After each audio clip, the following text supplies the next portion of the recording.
मुरादनगर में one way होने पर लगा भीषण जाम।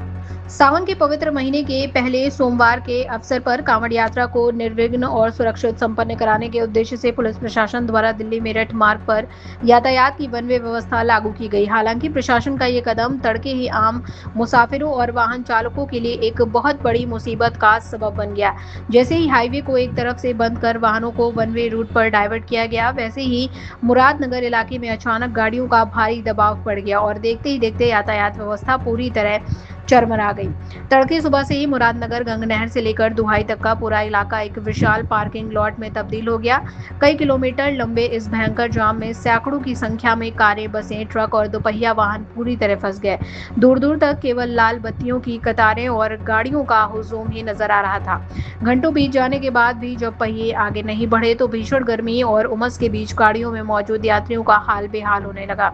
दफ्तर जाने वाले, नौकरी पेशा लोग, मरीजों को ले जा रही गाड़ियां और अपने जरूरी काम से निकलने आम नागरिक इस जाम के जंजाल में असहाय खड़े नजर आए। घंटों के लंबे इंतजार के बाद जब लोगों के सब्र का बांध पूरी तरह टूट गया तो कोई यात्री अपनी गाड़ियों और बसों से उतरकर सामान हाथ में लिए पैदल ही अपनी मंजिलों की ओर बढ़ने लगे। जाम से निकलने की ऐसी अफरा तफरी मची कि कई बाइक सवार जोखिम उठाते हुए अपनी भारी भरकम मोटरसाइकिलों को सड़क के ऊंचे डिवाइडर के ऊपर से टांग कर दूसरी तरफ की खाली सड़क पर लाते हुए दिखे, ताकि किसी तरह इस मुसीबत से छुटकारा पाया जा सके। वहीं दूसरी तरफ जैसे ही मुख्य मार्ग पर इस भीषण जाम की खबर क्षेत्र में फैली, स्थानीय और रोजाना सफर करने वाले चालकों ने सतर्कता दिखाई।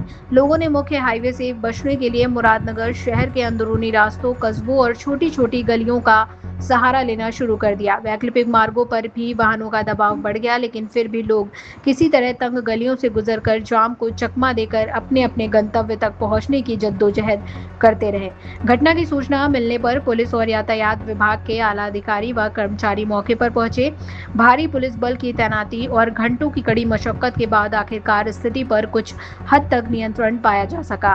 हालांकि वन वे व्यवस्था लागू होने और वाहनों की अत्यधिक संख्या के कारण मुख्य मार्ग पर ट्रैफिक की गति बेहद धीमी बनी हुई है और वाहन अब भी चींटी की रफ्तार से रेंग रेंग कर आगे बढ़ने पर मजबूर हैं। गाजियाबाद से अबशार उल हक की रिपोर्ट।